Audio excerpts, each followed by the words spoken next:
화요일 성경 공부 시간에 우리가 삼위일체 하나님에 대해서 우리가 지난 화요일 성경 공부 시간에 좀 풍성하게 살펴보았는데, 오늘도 이 삼위일체 하나님에 대해서 함께 말씀을 좀 나누도록 하겠습니다. 우리가 계속해서 지금 베드로전서 1장 말씀을 보고 있는데, 오늘 본문 1절과 2절 말씀은 그리스도인이란 어떤 자인가 하는 것을 가장 잘 보여주는 본문이 바로 오늘 본문 1절, 2절이라고 할 수 있습니다. 지금 사도 베드로가 말하는 그리스도인은 어떤 자이냐면 바로 택하심을 받은 자로서 이 세상을 나그네처럼 그리고 온 세상에 흩어져 사는 자들이다, 이렇게 말할 수 있죠.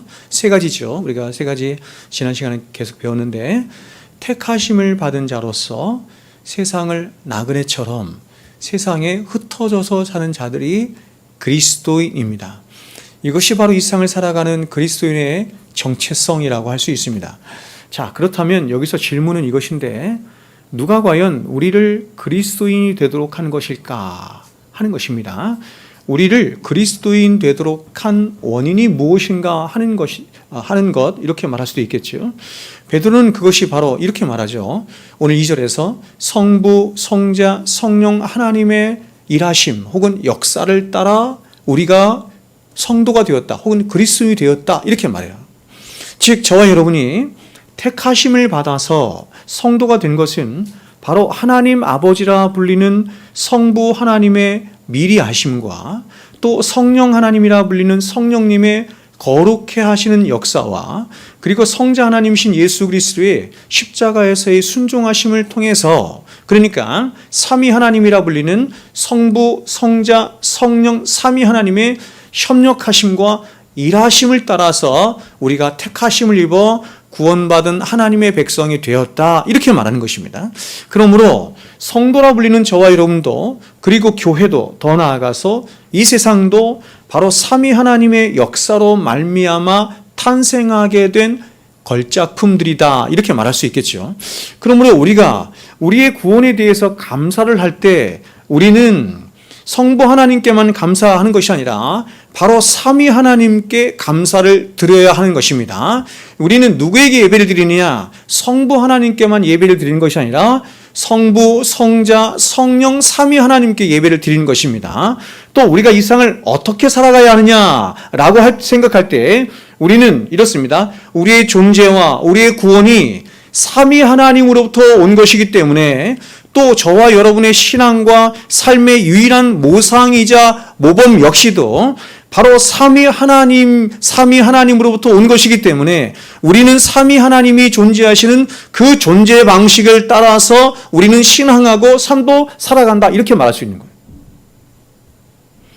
기독교의 모든 정체성은 성삼위 하나님으로부터 오는 거예요. 우리의 구원만이 아니라 우리가 어떻게 사는가, 우리가 어떻게 신앙하는가 라고 하는 모든 것이 성삼위 하나님으로부터 오는 거예요. 그렇다면 여러분, 삼위 하나님이 존재하시는 방식이 우리가 살아가야 할 삶의 방식이기도 하고 신앙의 방식이기도 하거든요. 그러면 삼위 하나님이 존재하시는 존재 방식은 무엇입니까? 삼위 하나님의 존재 방식을 성경은 사랑이라고 말합니다. 성부, 성자, 성령 삼위 하나님은 영원 전부터 영원까지 서로를 향한 완전한 사랑하심 가운데 일체하심으로 혹은 한 분으로 존재하신다, 성경은 이렇게 말해요.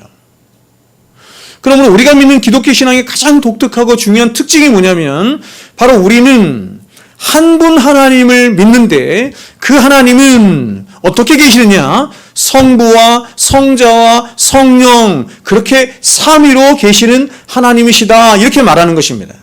그래서 소리문답에서도 이렇게 묻고 대답을 해요. 하나님 한 분 외에 또 다른 하나님이 계십니까? 이렇게 묻습니다.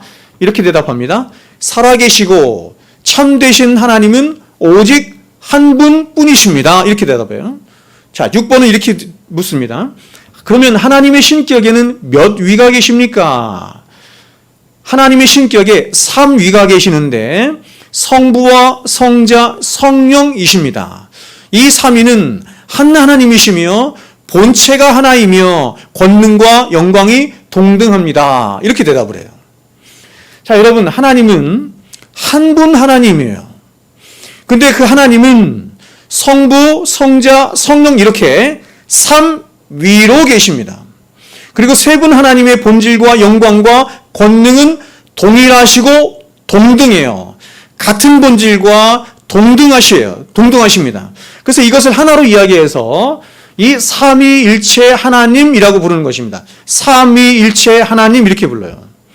즉 삼위라는 것은 이 세상의 신적인 영광과 권능을 지니신 분이 세 분 계신다는 말로 바로 아버지 하나님이신 성부 하나님과 아들 하나님이신 성자 예수 그리스도 그리고 성령 하나님이 계신 것입니다. 그러면 여기서 또 일체 이렇게 하죠. 일체라는 말은 무슨 말이냐면 일체라는 말은 하나님이시며 하나 이런 뜻이에요. 일체라는 말 속에서는 하나님이시며 하나 이런 말이 함께 포함되어 있는 거예요. 그러므로 삼일체를 풀어 이야기하면 성부 하나님도 하나님이시고 성자 하나님도 하나님이시며 성령 하나님도 하나님이십니다. 이런 뜻이에요. 그러면 여러분 세 분 하나님은 어떤 관계에 있는가? 바로 일체로 계신다 이렇게 말하는 거예요. 세 분 하나님은 어떻게 계시냐면 바로 일체라는 말이 의미하는 것처럼 세 분 하나님은 그 본질과 또 영광과 권능이 동등하신 하나님이시자 영원전부터 영원토록 한 분으로 하나로 일체로 존재하신다 이렇게 말하는 거예요. 그럼 우리 이 삼일체라는 말을 쉽게 풀어 이야기하면 성부, 성자, 성령이 모두 하나님이신데 그런데 그 본질과 영광과 권능에 있어서 어떤 구별이나 차이가 없이 차등이 없이 동등하신 하나님이십니다. 이런 뜻이에요.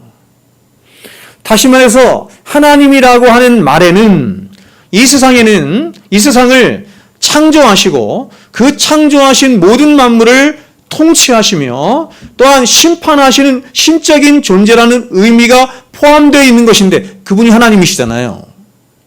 하나님만이 하실 수 있는 일이 뭐냐면 하나님은 창조하시고 통치하시고 심판하시고 또 한 가지 구원하는 일을 하시거든요. 이게 하나님이 하시는 일이에요.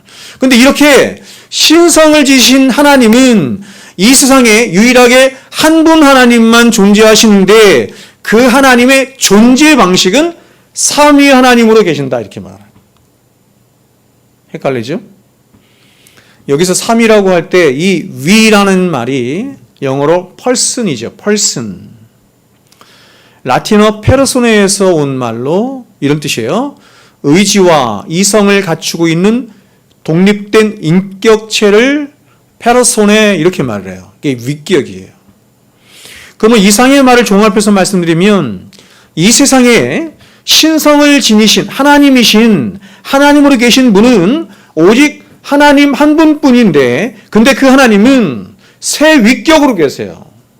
근데 그 세 위격으로 계신 분은 일체이세요. 일체라는 말은 본질과 영광과 능력이 동일하시다 이런 뜻이에요. 근데 여기서 중요한 것은 성부, 성자, 성령 이 세 분 하나님이 각자가 완전한 독립된 인격으로 보세요. 서로 구별되어 계세요. 성부는 성자가 아니시고 성자는 성령이 아니세요. 구별되어 계실 뿐만 아니라 그 본질과 영광과 능력에 있어서도 어떤 차별이 없이 동등하시고 본질도 같으세요. 하나님의 본질과 성부 하나님의 본질과 성자 하나님의 본질과 성령 하나님의 본질이 같으세요. 같기 때문에 생각하시는 것도 같고 추구하시는 것도 같고 계획하시는 것도 같고 일하시는 것도 같은 거예요. 이것을 제가 신도원 다닐 때 이렇게 교수님이 말씀하셨습니다. 삼일체를 성부 하나님 100% 하나님, 성자 하나님 100% 하나님, 성령 하나님 100% 하나님 이렇게 설명하시더라고요. 칠판에 그리면서.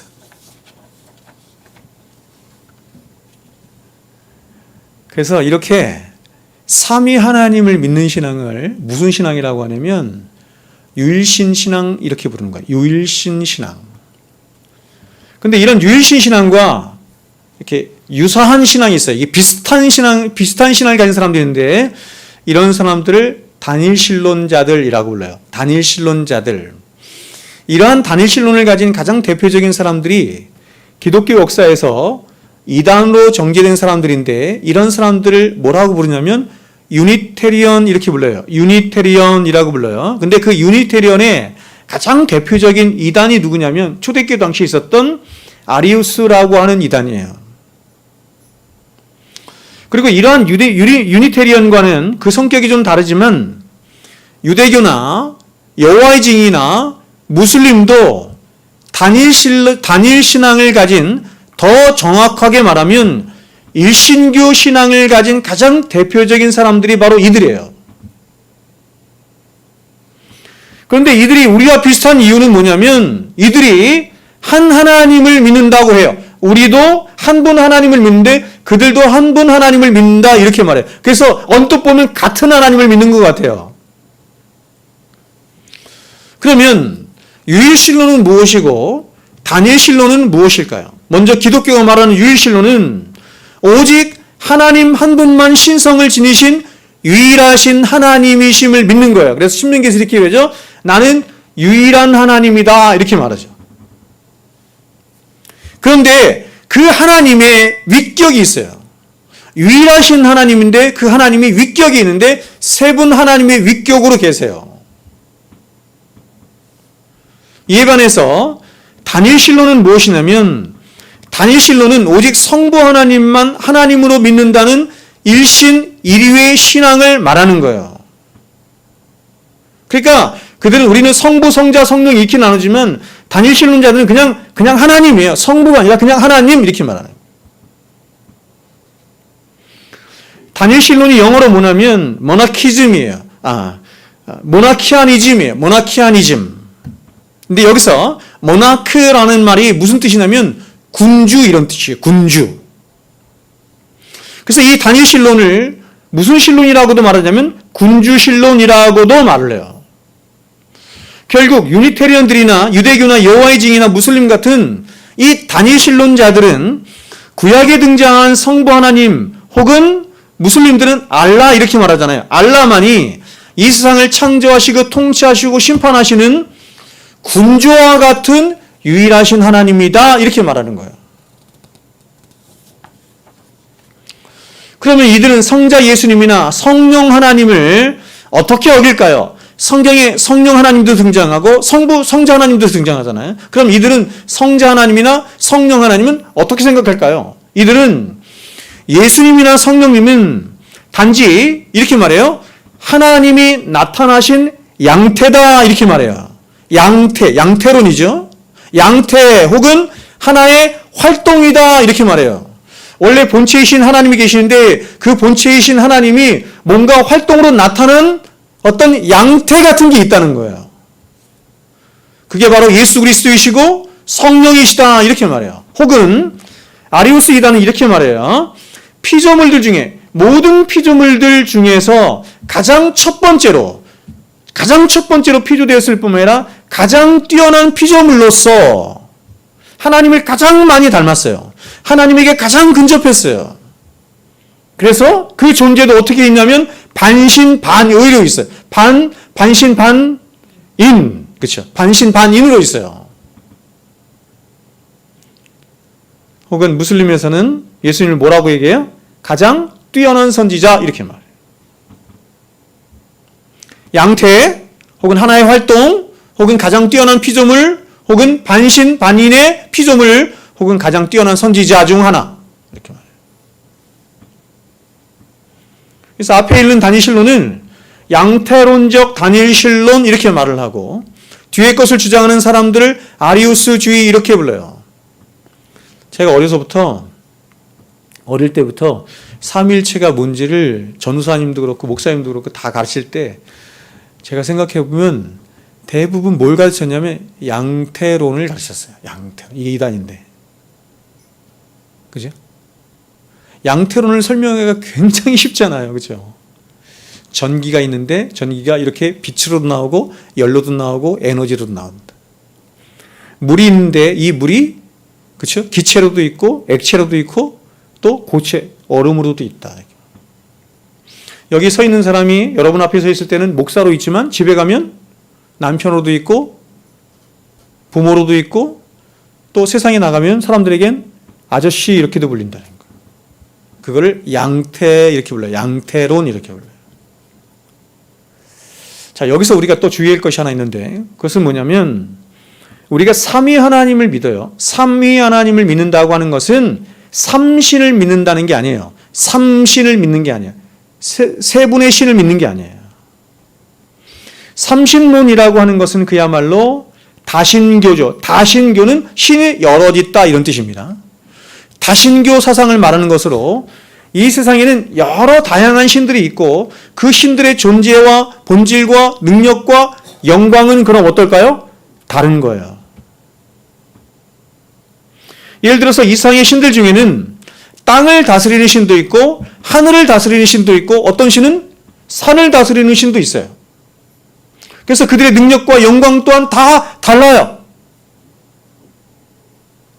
아무래도 하늘을 다스리는 신이 땅을 다스리는 신보다 조금 더 능력이 많을 것 같죠? 산을 다스리는 신보다 바다를 다스리는 신보다 하늘을 다스리는 신이 좀 더 능력이 많지 않겠어요? 그러나 우리는 이렇게 믿는 거예요. 이 세상에는 하나님이라고 불리는 즉 하나님의 본질인 신성을 지니신 분은 오직 하나님 한 분뿐이라고 믿는 거예요.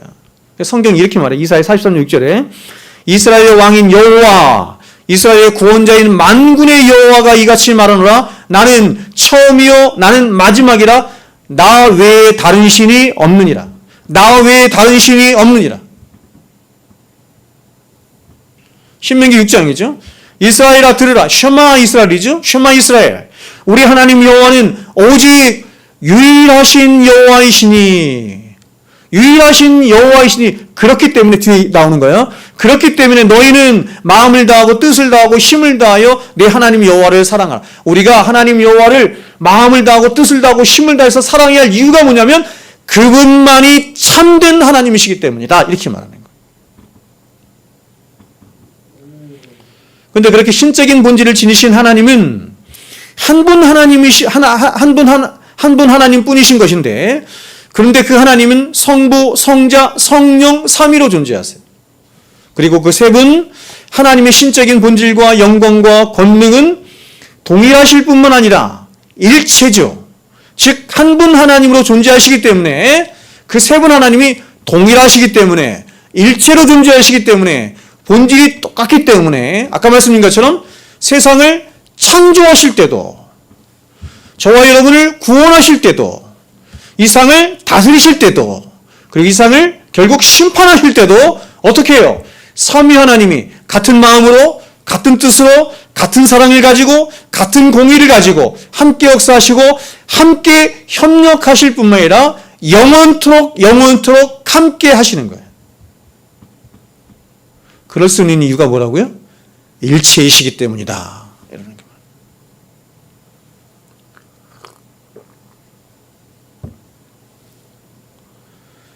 그러므로 피조물들로부터 영원토록 찬송과 영광과 경배와 예배를 받으실 분은 성부 하나님만이 아니라 성자 하나님도 성령 하나님도 이신 거예요.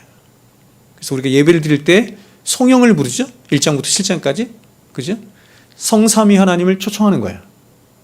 1장부터 7장까지. 그래서 우리가 예배를 시작할 때는 성령으로 시작하는 거예요. 성삼위 하나님을 초청함으로 시작하는 거예요. 우리는 삼위 하나님을 예배합니다. 이렇게.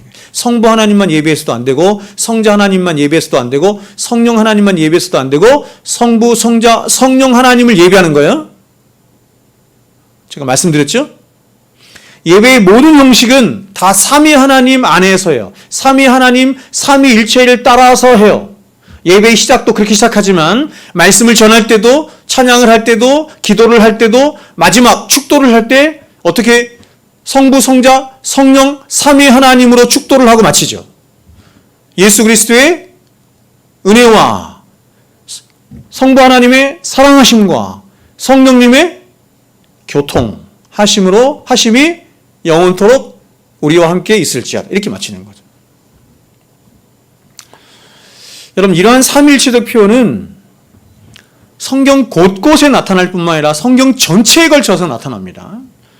먼저 신약을 보면 예수님의 지상명령이라고 하는 마태복음 28장 19절을 보면 주님은 모든 민족으로 제자를 삼아서 세례를 주라라고 하는데, 그 세례를 줄 때 그냥 세례를 주라 하지 않고 어떻게 세례를 주라고 해요? 성부, 성자, 성령 세 분 하나님의 이름으로 세례를 주라, 이렇게 말하죠. 마태복음 28장 19절입니다. 그러면 너희는 가서 모든 민족으로 제자를 삼아 아버지와 아들과 성령의 이름으로 세례를 주고. 사람이 구원받는 것은 성부와 성자와 성령 하나님의 협력하심으로 이루어지는 것이다, 이렇게도 말할 수 있는 거예요. 방금 전에 말씀드린 것처럼 목사가 축도를 할 때도 그 축도를 하는 근거로 사용하는 말씀이 고린도후서 13장 말씀인데 이렇게 말합니다. 주 예수 그리스도의 은혜와 하나님의 사랑하심과 성령의 교통하심이 너희 무리와 항상 함께 있을지어다. 마지막 예배를 마치는 것이 어떻게 마치냐면 성부와 성자와 성령 삼위 하나님의 이름으로 복을 빌어주는 거예요. 복을 빌어주며 마치는 거예요. 이게 제사장적인 위치죠. 제사장이 지성소에 나가서 하는 것이 뭐냐면 백성들에게 대신해서 하나님 앞에 기도하고 백성들에게 대신 복을 빌어주는 것이죠. 이외에도 삼위 하나님에 대해서 간접적으로 나타내주는 말씀이 성경에 수십 군데도 더 있습니다. 먼저 우리 주님이 공생애를 시작하실 때 요단강에서 요한에게 세례를 받으실 때 하늘에서 음성이 들리는데 음성이 이렇게 들려요. 이는 내 사랑하는 아들이요 내 기뻐하는 자라. 그리고 이 음성과 더불어서 성경이 이렇게 증거합니다. 비둘기 같은 모양의 성령이 예수 그리스도의 머리 위에 임하셨다, 이렇게 말합니다. 그러니까 지금 예수님이 세례를 받으시는 장면에 세 분 하나님이 다 등장하시죠. 하늘에서 말씀하신 하나님 분은 성부 하나님이시고 세례를 받으시는 분은 성자 하나님이시고, 그리고 그 성자 하나님 위에 임재하신 분은 누구예요? 성령 하나님이세요. 자, 그러면 구약에서는 이 삼위 하나님에 대해서 어떻게 말씀할까요? 구약에서는 신앙만큼 아주 분명하게 선명하게 나타나지 않지만 구약에서도 이 삼위일체 하나님이 나타나고 있어요. 구약에서는 아주 희미하게 나타나다가 신약에 와서는 꽃이 만발하듯이 확 피어요. 이유가 뭐라 그랬어요? 성자 하나님이신 예수님이 오셨기 때문이에요. 또한 성령께서 임하셨기 때문이에요. 그렇죠? 구약에 성부 하나님도 계셨고 성자 하나님도 계시고 성령 하나님도 계셨지만 성자 하나님도 성령 하나님도 완전히 오신 게 아니에요. 성자 하나님은 이 땅에 성육신 되어서 오셨죠. 그때 완전히 오신 것이고, 성령 하나님은 오순절 성령 강림 때 완전히 오셨어요. 그러면 신약에는 성부, 성자, 성령이 활짝 꽃을 피우면서 나타나는 거예요. 그렇다고 해서 구약에 성삼위 하나님이 나타나지 않냐? 그렇지 않아요. 창세기 1장부터 나타납니다. 창세기 1장을 보면 하나님이 인간을 창조하실 때 이렇게 말씀합니다. 우리의 형상을 따라 우리의 모양대로 창조하세요. 우리죠. 복수죠. 그리고 아담과 하와가 죄를 지어 타락했을 때도 이렇게 말씀하세요. 창세기 3장 22절에 여호와 하나님이 이르시되 보라 이 사람이 선악을 아는 일에 우리 중 하나와 같이 되었으니, 우리 중 하나와 같이 되었어요. 또 창세기 11장에 가면 바벨탑 사건이 나오는데 거기서도 바벨탑을 쌓는 교만한 인간들을 심판하기 위해서 하나님이 인간들에게 강림하시는데 어떻게 강림하시냐면 성삼위 하나님으로 강림하세요. 이렇게 말합니다. 창세기 10장 7절에 자 우리가 내려가서 거기서 그들의 언어를 혼잡게 하여 그들이 서로 알아듣지 못하게 하자 하시고, 완전하진 않지만 성부, 성자, 성령 이렇게 완전하진 않지만 아주 희미하게 구약에서 성부, 성자, 성령 삼위 하나님이 나타나시는 거예요. 그런데 이런 삼위 하나님에 대한 말씀이 바로 오늘 본문에도 나타나는 거예요. 2절 보세요. 그런 관점으로 보니까 보이죠. 곧 하나님 아버지의 미리 아심을 따라 성령이 거룩하게 하심으로 순종함과 예수 그리스도의 핏부림을 얻기 위하여 택하심을 받은 자들에게 편지하노니 은혜와 평강이 너희에게 더욱 많을지어다.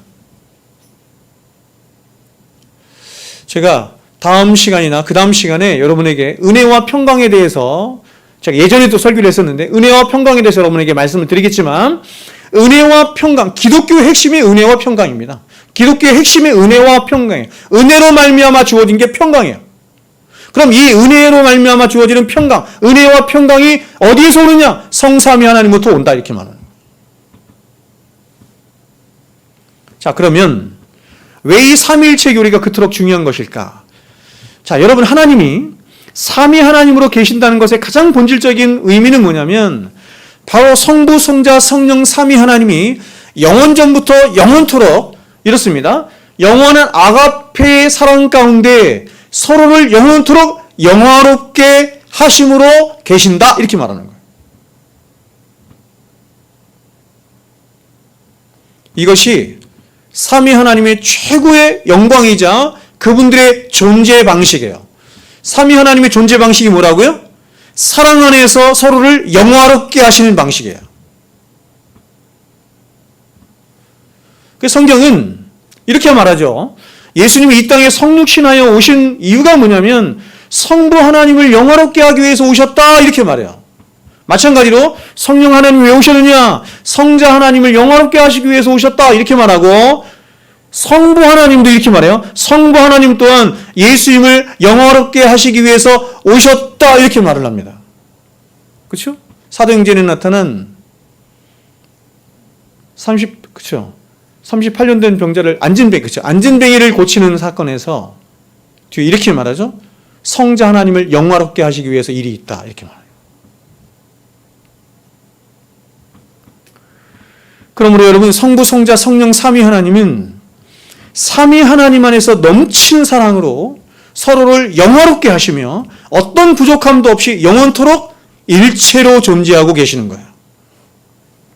근데 하나님이 이러한 당신의 존재적인 영광 안에서 인간을 창조하셔서 당신의 그 아가페의 사랑으로 인간과 관계를 하시며 그 인간에게도 하나님을 사랑할 뿐만 아니라 또 서로 너희가 사랑하라 이렇게 명령하신 것입니다.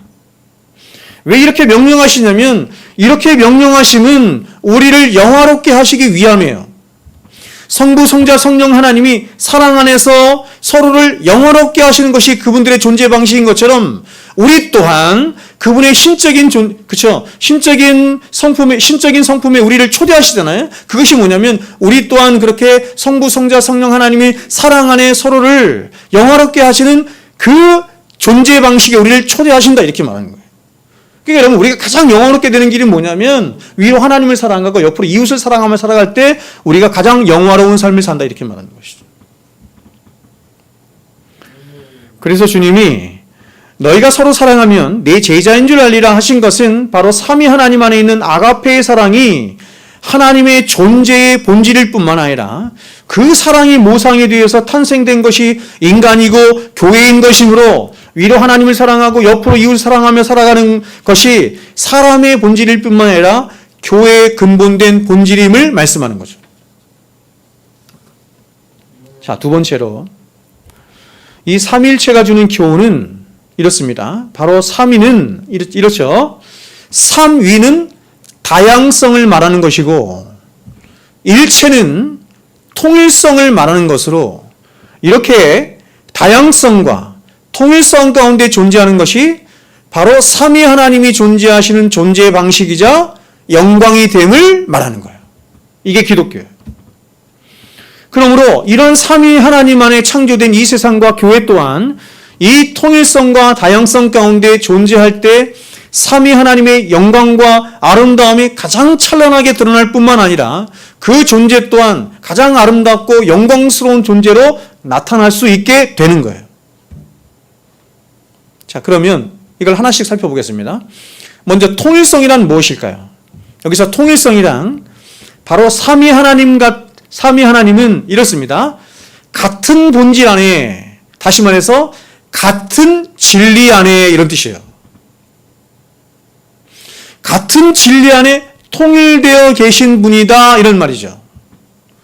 같은 진리 안에 일체로 한 분으로 계신다 이런 뜻이죠. 그러므로 이런 삼위 하나님의 통일성 안에 필요되고 부르심을 받은 교회 또한 진리 안에서 통일되어질 때 가장 교회다워질 수 있는 거예요. 그래서 교회가 우리 교회 앞에 나와 있죠. 진리의 터인 이유가 바로 그것입니다. 교회는 진리의 터 위에 세워질 때만이 교회다울 수 있는 거예요. 오직 진리이신 하나님의 말씀 위에 서야 그것이 교회다운 거예요. 우리의 신앙 역시 하나님의 말씀 위에 세워져야 우리의 신앙이 신앙다운 거예요.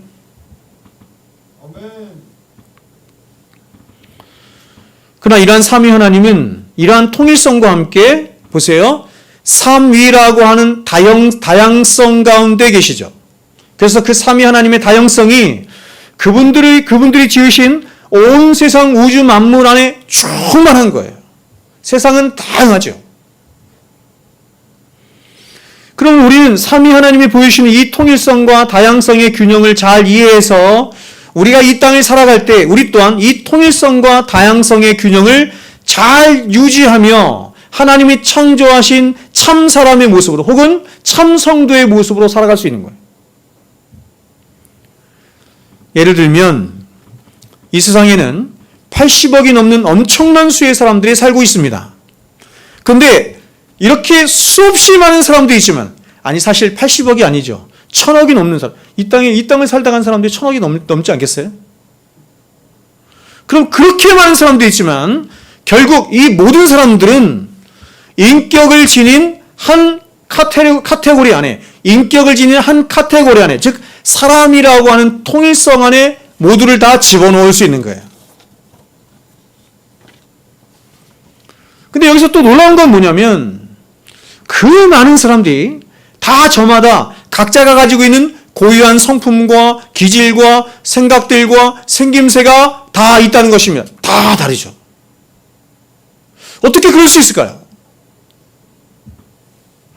80억이라고 하는 1000억 이상이 되는 엄청난 수의 사람들이 이 땅을 살다가 갔지만 저 유병수라고 하는 사람과 똑같은 사람은 한 명도 없어요.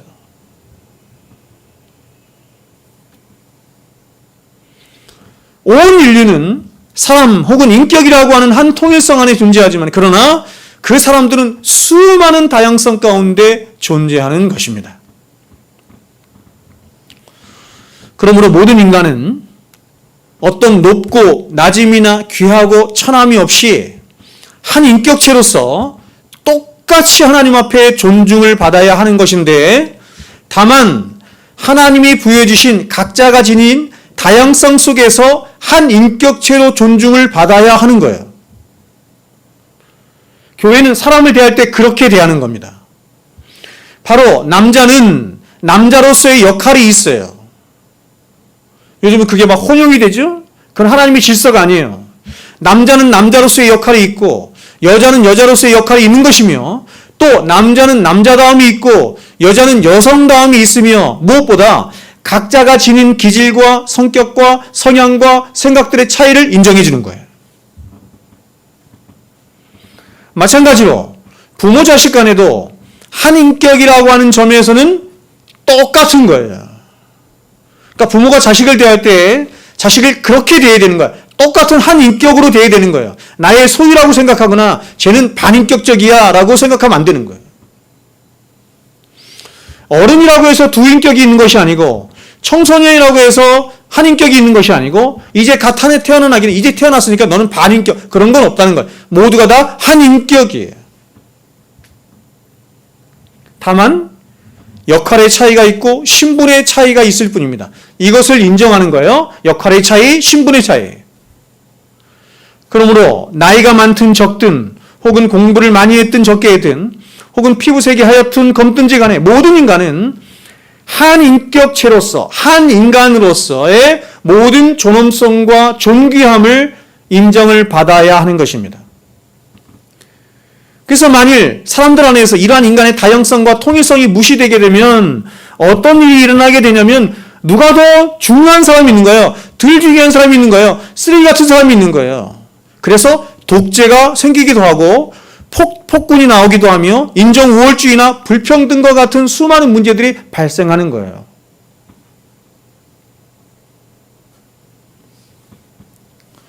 자, 그런데 이와는 반대로 사람들 안에서 다양성만 너무 강조되고 통일성이 강조되지 않으면 오히려 사람들은 방종하게 되고 사회는 무질서해지게 되는 것이에요.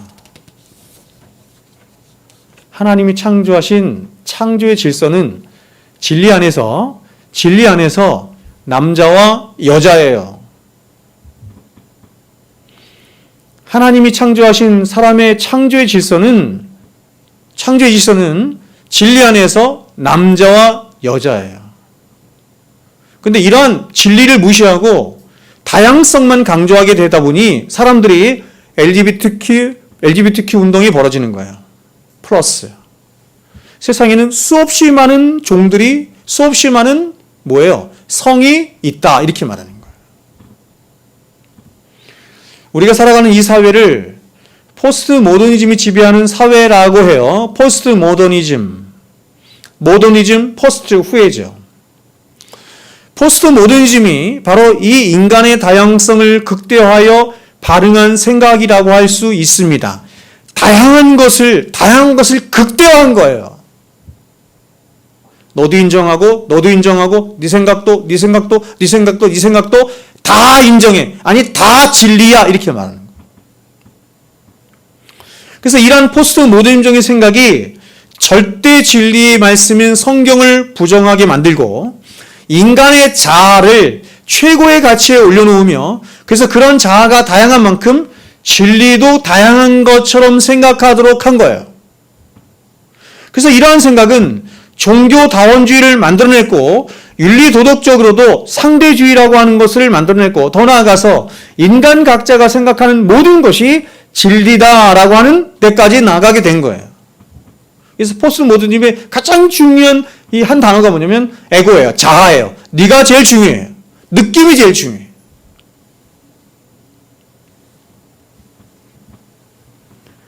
하나님은 삼위 하나님 안에 존재하시는 그래서 다양성을 좋아하시는 하나님이시지만 그러나 그 삼위 하나님 자체는 결코 영원토록 변하시지 않는 진리 가운데 계시는 참 하나님이시라는 사실을 잊어서는 안 돼요.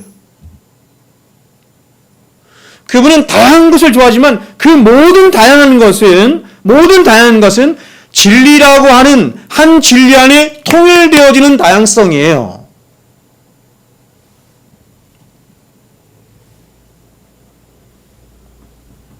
바로 삼위 하나님 안에 있는 진리가 다양성 가운데 계신 삼위 하나님을 한 분, 일체가 되시는 하나님이 되시도록 한 본질이 되게 한 거예요. 진리가.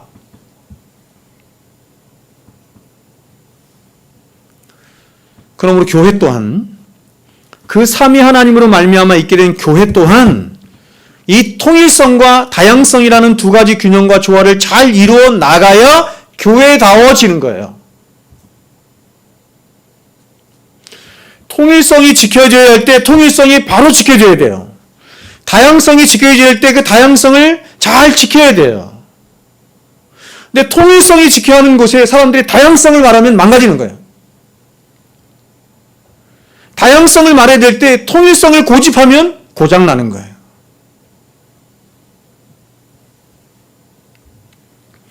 하나님이 한 분이시듯 교회는 영원히 변하지 않은 하나님의 진리의 말씀 위에 세워져야 하는 것이며 또한 그 진리 위에 성도들이 가진 다양한 아름다움을 서로 인정하고 마음껏 꼽히도록 할 때 하나님을 가장 영화롭게 할 수 있는 것이에요. 교회가 그렇게 다양성과 통일성 가운데 있을 때 하나님을 가장 영화롭게 하는 교회가 되는 거예요. 사람들이 많이 모이는 것이 하나님을 영화롭게 하는 것이 아니에요. 많은 프로그램이 많이 그렇게 되어진다고 해서 그 교회가 하나님을 영화롭게 하는 것이 아니에요.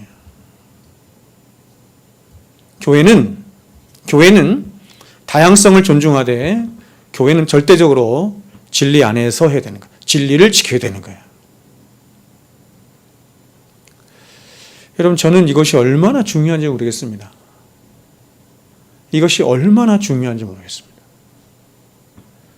오늘날 교회들이 이 부분이 너무 많이 망가져 있어요.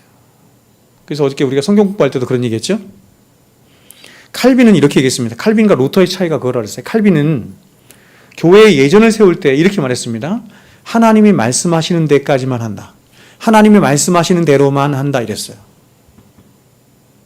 그러니까 루터는 이렇게 얘기했습니다. 길을 열어줬는데 어떻게 했냐면 하나님이 말씀하시지 않는 것은 우리가 얼마든지 할 수 있다 이렇게 했어요. 굉장히 두려운 말이죠. 하나님이 말씀하시는 데까지만 하는 것과 혹은 하나님이 말씀하시는 데까지만 우리가 하는 것과 혹은 반대로 하나님이 말씀하시지 않는 것은 얼마든지 할 수 있다. 굉장한 차이가 나는 거예요.